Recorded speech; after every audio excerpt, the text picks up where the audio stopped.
Shoutout mga kabaro, kabayan, sa mga gusto mag-apply sa cruise ship. Dapat may experience tayo bago tayo mag-apply dahil mayroong barkong palabas. Galing sa RCCL, may bagong lalabas sila, Star of the Seas. Saka sa NCL, Aqua.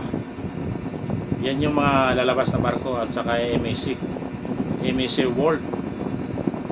So sa mga nagtatanong paano na mag-apply, pwede tayo sa online mag-apply, dahil pag na-evaluate yung resume natin, tatawagan tayo for interview yan.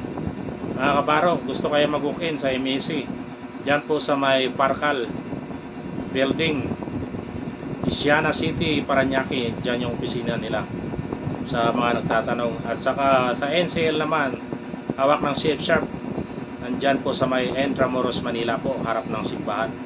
Makikita nyo po yung agency nila. At sa Royal Caribbean naman, yung agency po dyan sa may SMUA, malapit po. Sa mga nagtatanong kung paano na mag-apply, pwede kayong mag-send through online po, register. Yung nasa malayo, pwede kayong mag-apply po sa online. Mag-register lang kayo, i-click nyo lang yung mga link. At sa Magsaysay naman sa may Calao, Ermita, yan yung mga agency natin na binabanggit na tumatanggap ng first timer kapag nag-apply sa cruise ship na wala pang experience sa barko. Yan po yung mga agency na binabanggit ko ay tumatanggap ng mga first timer, first time magbarko po. Pwede kayo dyan mag-apply sa Safe Sharp Agency, Magsaysay, sa MAC, at saka sa Royal Caribbean. Sa mga nagtatanong, pwede kayo mag-apply dyan. Pwede kayo dyan sa online, sa mga malayong lugar. Ayan, shoutout sa mga applicants dyan na gustong mag-apply. Mabuhay kayo. Ipagtsaga lang sa pag-apply, dahil kapag na-qualified kayo, siguradong tatawagan kayo. Basta may experience kayo, para sigurado kayo matanggap. Kumuha mo na kayo ng experience sa wala pa may experience, para matawagan kayo at makapagtrabaho kayo sa cruise ship.